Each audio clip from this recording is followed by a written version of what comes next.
Read என்ற மாதிரி இப்பொழுது தமிழக வெற்றி கழகத்தினுடைய வெற்றியை தமிழகமே கொண்டாடி கொண்டிருக்கிறது.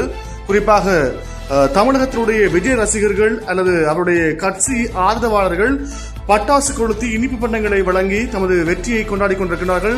இதுவரைக்கும் சரியாக 5:30 ஆகி கொண்டிருக்கிறது. இதுவரைக்குமான தேர்தல் கணிப்பின் அடிப்படையிலே வெற்றி வாகை சூடுவதற்காக டிவிக்கு 110 இடங்களை பெற்றிருக்கின்றார்கள். 2வது இடத்திலே திராவிட முன்னேற்ற கழகம் வந்திருக்கிறது. என்றால் 3வது இடத்தில் இருந்த கட்சி இப்பொழுது 2ஆம் இடத்துக்கு மாற்றப்பட்டிருக்கிறது. குறிப்பாக 70 இடங்களை திராவிட முன்னேற்ற கழகம் பெற்றிருக்கிறது. அதே போல அதிமுக அண்ணா திராவிட முன்னேற்ற கழகம் 54 இடங்களை கைப்பற்றியிருக்கின்றமை குறிப்பிடத்தக்கது. இந்த மாற்றம் என்பது தமிழகத்திலே ஒரு புதிய போக்கை ஏற்படுத்த காத்திருக்கிறது.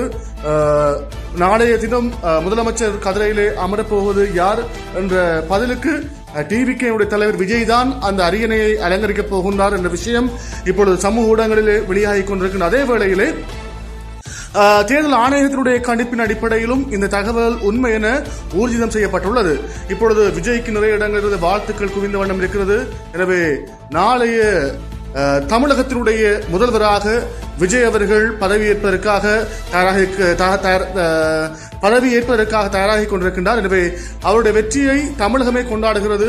தமிழகம் மாத்திரமல்ல, புலம்பெயர்ந்து வாழ்கின்ற தமிழர்களும் சரி, ஈழத்தமிழர்களும் சரி, அதே போல மலேசியாவில் இருக்கின்ற மலேசிய தமிழர்கள் மற்றும் சிங்கப்பூர் இதுபோன்ற இடங்களில் இருக்கின்றவர்கள் இந்த விஜயனுடைய வெற்றியை ஆரவாரமாக கொண்டாடுகின்றார்கள். இந்த வெற்றியோடு நாமும் இணைந்து கொள்ள தயாராக இருக்கிறோம். இது போன்ற பல விடயங்களை காணொலிகளை உங்களுக்கு வழங்க காத்திருக்கிறோம். தொடர்ந்தும் லங்காஃபோ ஊடகத்தினூடாக இணைந்திருங்கள். நன்றி, வணக்கம்.